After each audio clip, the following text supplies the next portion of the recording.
जय हिंद दोस्तों, मैं इब्राहिम आप सभी का मनोदय में स्वागत करता हूं। जैसे कि यहाँ पे जो मौजूद हैं, जो माँ-बाप अपने बच्चों को पढ़ाना चाहते हैं, जो माँ-बाप अपने बच्चों को जैसे पढ़ाना चाहते हैं और इस स्कूल के अंदर में जो आप देखेंगे कॉस्मोपॉलिटन जो स्कूल है, कुछ जानकारी के मुताबिक में ये स्कूल जो है हेड लिस्ट में है।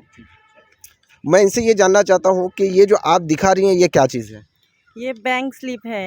ये मेरे सेकंड में बच्चे की बैंक स्लिप है जिसका हमने पैसा भरा है। आरटी में इसको एडमिशन मिला था। फर्स्ट में इन लोग ने फर्स्ट में एडमिशन नहीं लिए, ये फीस नहीं लिए। अब सेकंड में ये लोग हम लोग से फीस ले रहे हैं। किस बात की फ़ीस ले रहे हैं? क्या बोल के फ़ीस ले रहे हैं? बोल रहे हैं कि हम लोग ने फ्रॉड किए, हम लोग के डॉक्यूमेंट्स गलत हैं आरटी के।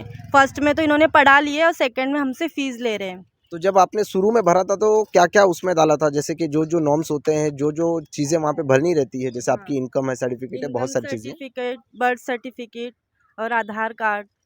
रहने के लिए कहाँ पे हैं आप? हम लोग सेक्टर 11 रहने के लिए मतलब यहीं पे हैं। मतलब ये जब इन लोग को बुलाए क्यों कि थैंक यू लेटर लिख के दो। थैंक यू लेटर तो लेने का बुलाए और एकदम अलग ही हो गया। तुम लोग का फ्रॉड है, ये तुम लोग का सब गलत है, ऐसा है वैसा है, तुमको पुलिस कंप्लेंट हम लोग कर देंगे, ऐसा ऐसा करके लोग ने इन लोग को बोले। किसने बोला था आपके साथ में ऐसा? सुनीता मिस ने बोला था। यहाँ की कौन है वो? यहाँ टीचर है आरटी। वो है आरटी इंचार्ज। और कमाल की बात ये है कि उनका फैसला भी देखिए कि इनको जो बुलाया गया वो है थैंक यू लेटर, और जो है इन्हें दी गई ऑफ़िस के अंदर में धमकी। अच्छा, उस ऑफ़िस के अंदर में कैमरे तो लगे ही होंगे। शायद पता नहीं है। चलिए, डिजिटल वक़्त है, ज़माना बहुत आगे है।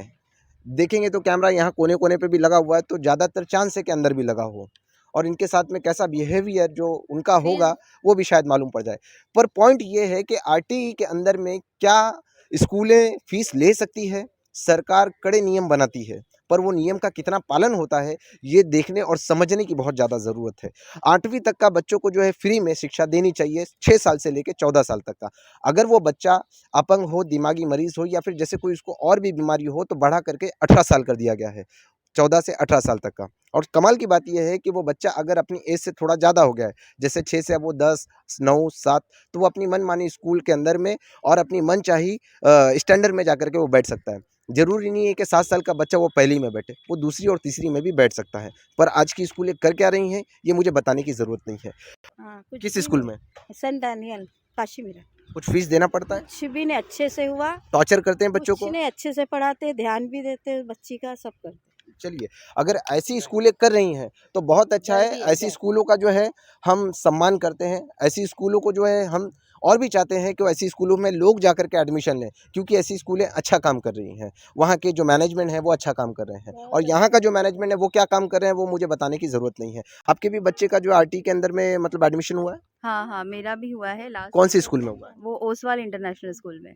कोई बच्चों को तकलीफ देते हैं? नहीं, कुछ नहीं, जैसे दूसरे बच्चे हैं वैसे ही इनको भी साथ में ही सेम चीज़ें मतलब प्रोवाइड होती है, कुछ अलग नहीं होता है। कोई बहाने से फीस लेना या कोई बहाने से ज़्यादा पैसे लेने का कोई तरीका? नहीं नहीं, कुछ भी नहीं, ऐसा कुछ भी नहीं है, पैसा तरीका कुछ नहीं है। हमने जैसा पहले उन्होंने बोला हमें कि ये डॉक्यूमेंट्स आपको सबमिट करना है, वो हम लोग ने किया और बस सीधा उन्होंने एडमिशन किया और हमारा बच्चा अभी फर्स्ट स्टैंडर्ड भी मतलब पास करने वाला है, अभी सेकंड में जाएगा। पढ़ाई कैसी हो रही है बच्चे की? पढ़ाई बहुत अच्छी है, वही मैं कह रही हूँ ना, सब बच्चों का जैसे पढ़ाई हो रही है वैसे ही आरटी वाले ही बच्चों का भी ओसवाल स्कूल में हो रहा है, कुछ अलग तरीके से उन लोग नहीं करते हैं।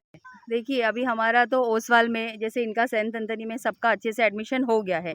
रही बात इनकी, तो मैं इनको यही कहना चाहूँगी कि आप यहाँ पे तो लड़ो, लेकिन दूसरी बात आप फारूक भाई के पास भी जाओ, वो आपको बहुत अच्छे से हेल्प करेंगे। फारूक भाई के पास से ही जाके आपको, क्योंकि हम मेरे टाइम पे भी धुमाल के सर जो है हमारे इधर भाईंदर वेस्ट में, तो वो उधर थोड़ा सा प्रॉब्लम हुआ था, लेकिन वहाँ पे भी फारूक भाई ने जब फटकारा तो सब सही से हो गया।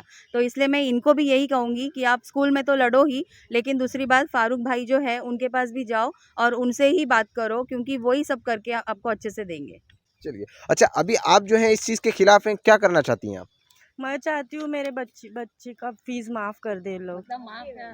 क्यों आपके पास में अगर ये कह रही हैं कि आपने फ्रॉड किया है तो जाहिर सी बात है कि उन्होंने फ्रॉड इसके लिए कहा होगा क्योंकि आप जो है बहुत अमीर होंगी। कितनी अमीर हैं आप? कुछ भी नहीं हम लोग के पास। किराए के घर में रहते हैं हम लोग। हाँ, और उसके पापा को तो जॉब है ही नहीं, लॉकडाउन से। लॉकडाउन से ही हाँ, जॉब नहीं है। और उसका एडमिशन भी तभी हुआ।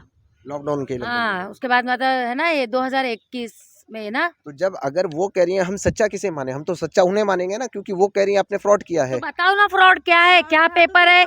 आओ हमारे घर पे, आओ हमारे बेटे के नहीं तो जॉब दे दो बोलो उन लोग को।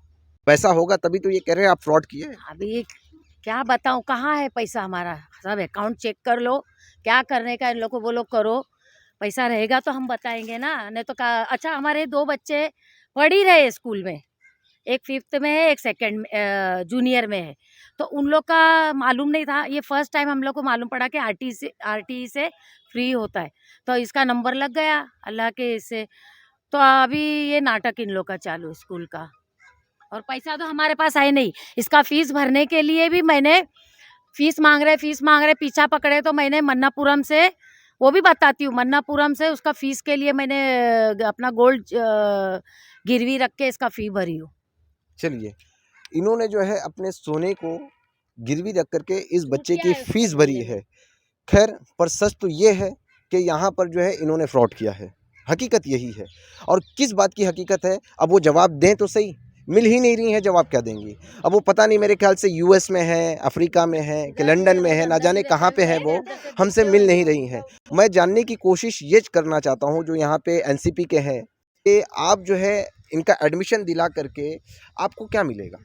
नहीं, हम जो है वो शिक्षा के लिए काम करते हैं। लास्ट ईयर भी हमने कई सारों का एडमिशन्स कराया है, इनके भी बेटे का कराया, और भी बहुत सारे एडमिशन्स हम कराते हैं आरटीई के अंदर, और भी दूसरे माध्यम से हम एडमिशन्स कराते हैं। इसमें मेरा पर्सनल कोई हेतु नहीं होता है।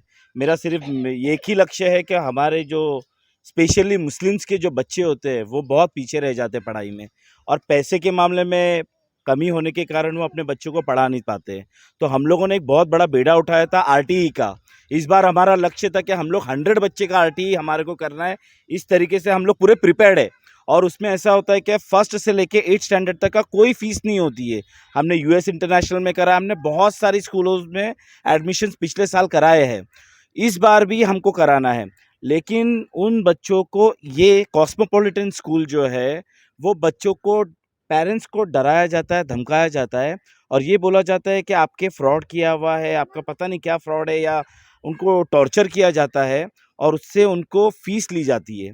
या भाईंदर के महानगर पालिका के हमारे सोनाली अंबेकर जी है, उनको अपने रिटन कंप्लेंट भी दिया हूँ, और मैं आगे तक भी इसकी लड़ाई लड़ने वाला हूँ इंशाल्लाह, क्योंकि मुझे मालूम है कि ये करने के बाद में ये पेरेंट्स को या बच्चे को कोई टॉर्चर नहीं होना चाहिए।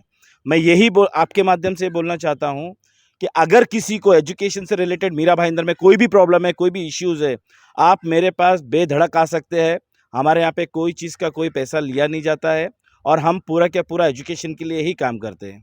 मैं आपसे एक और सवाल करना चाहता हूँ कि जो आज के वक्त में एजुकेशन के अंदर में लोगों को सारी चीज़ें फ्री हैं 8वीं तक का, पर अब फिर भी किसी ना किसी बहाने से पैसे लिए जा रहे हैं। अभी जैसे आप बता रहे हैं कि आपके सामने एक केस है जिनका फीस लिया गया और बताया गया कि ये फ्रॉड है, तो आप जो है इस स्कूल के खिलाफ में आपका एक फेस आपका कैसा रहेगा।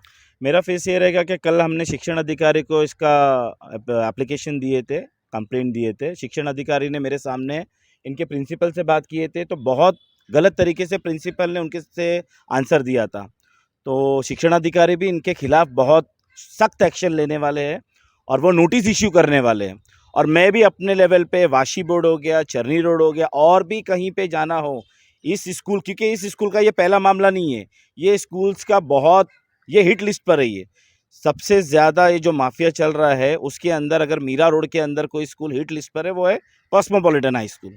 तो कहीं ऐसा तो नहीं कि जिस तरह कॉस्मोपॉलिटन है इसी तरह कोई पॉलिटिशियन इसके पीछे है। नहीं नहीं, ऐसा कोई नहीं है, और कोई होगा भी तो वो मुझे नहीं पता है। हम प्योरली बच्चों के लिए काम करते हैं, गरीबों के लिए काम करते हैं, अपने समाज के लिए काम करते हैं। मैं यही चाहता हूँ कि हमारे जो बच्चे हैं वो पढ़े लिखे, इसके अलावा हमारा कोई लक्ष्य नहीं है। अगर उनके पास में नहीं है तो वो गवर्नमेंट देखेगी। 25% का रिजर्वेशन दिया गया है, तो मैं ये बोलना चाहता हूँ कि उनका रिजर्वेशन वो आपकी तरफ से नहीं, गवर्नमेंट की तरफ से, तो आप इसमें क्यों प्रॉब्लम। इनको सिर्फ पैसा लूटना है, इनको सिर्फ पैसा लेना है, कैसे भी करके बच्चों को टॉर्चर करना है, पेरेंट्स को टॉर्चर करना है। मीरा रोड के अंदर ये बहुत बड़ा धंधा चालू है स्कूल का, तो मैं आपके माध्यम से ये बोलना चाहता हूँ ये धंधा बंद होना चाहिए। ये स्ट्रिक्ट वार्निंग है। अभी 10th का एग्ज़ाम चालू होने वाला, कई लोगों की हॉल टिकट तक का नहीं मिली अभी तक। क्यों? उन्होंने 2-5 हज़ार जो स्कूल की फ़ीस होगी शायद नहीं भरे, उस फीस की वजह से इनका पूरा करियर ख़राब हो सकता है। तो मैं आपके माध्यम से सारे उच्च हमारे अधिकारियों को बोलना चाहता हूँ कि प्लीज़ आप ये एजुकेशन के मामले में अपना खास ध्यान रखें। स्पेशली मैं मीरा भाईंदर महानगर पालिका से भी बोलना चाहता हूँ कि ये आपके नॉलेज में होना चाहिए कि कौन सी स्कूल क्या कर रही है और स्ट्रिक्ट एक्शन लेना चाहिए। धन्यवाद हमसे बात करने के लिए। मैं बता दूं कि आरटीई के तहत में जो बच्चे एडमिशन लेते हैं उनके साथ में दोहरा रवैया नहीं होना चाहिए, बल्कि वो सारी फैसिलिटी देनी चाहिए।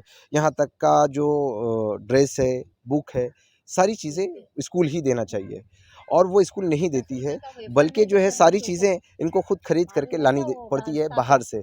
मैं आपको लोगों को और एक अधिक चीज़ें थोड़ी सी इसमें बता दूं कि आरटीई के तहत में ऐसे कई बच्चे हैं जो पढ़ रहे हैं, पर ऐसे कई बच्चे हैं जिन्हें आरटीई के ही तहत में बाहर कर दिया जाता है और उनको एडमिशन नहीं दिया जाता है। रीज़न ये है कि उन्हें इस तरह से फ्रॉड बताया जाता है और इस तरीके से कहा जाता है कि तुमने फ्रॉड किया है, उन्हें धमकी दी जाती है, बताओ ना और हमारा धमकी दे फ्रॉड क्या करके है। अगर सामने से लोग बताएंगे तो हम मान जाएंगे कि हाँ भाई हम लोग फ्रॉड है। क्या मेरे बेटे को जॉब है, क्या हमारा घर है, कुछ भी नहीं। बच्चे ही सिर्फ पढ़ रहे स्कूल में, हाँ तो भी बोलते हैं फ्रॉड किए। क्या फ्रॉड किए बताओ तो हम लोग समझेंगे कि हाँ हमारा फ्रॉड है इधर कुछ, हमारा चलिए, लाखों से इधर ये बच रहा है। स्कूल जो है, ये स्कूल ना हो करके बल्कि एक ऐसी माफिया है। स्कूल के जो प्रिंसिपल है, जो मैनेजमेंट है, मैं चाहता हूं कि यहाँ की नगर पालिका और जो यहाँ के शिक्षा विभाग के लोग हैं वो इस पे कड़ी से कड़ी कार्रवाई करें, वरना ऐसा ना हो कि ऐसे लोगों को और ऐसे बच्चों को जो जिनकी ज़िंदगी बर्बाद हो सकता है ये भविष्य का हमारे देश का, और हो सकता है अच्छे देश का आर्मी हो सकता है, पुलिस वाला हो सकता है, वो आर्मी कोई भी बोलता हो है सकता वो, है वो, ताकि पर हमारे नहीं मुल्क के बोलता है वो। लिए अगर यही भटक करके ये कोई गलत राह पे चला गया तो ये ज़िम्मेदार ये स्कूल है। ज़िम्मेदार ये स्कूल है, अगर ये कोई आउटलाइन पकड़ता है तो। मैं इसी के साथ में यहाँ की हकीकत दिखाते हुए, और आप लोगों की आरटीई पे राय क्या है, कितने लोगों ने एडमिशन लिया है और क्या-क्या फैसिलिटी मिली है, कमेंट करके ज़रूर बताएँ। दोस्तों, इस स्कूल के ऊपर में आपकी राय क्या है, कमेंट करके ज़रूर बताएँ, और अगर वीडियो अच्छा लगा हो तो इसे दूर तक पहुँचाएँ। इसी के साथ में मैं इब्राहिम, जय हिंद, जय माँ।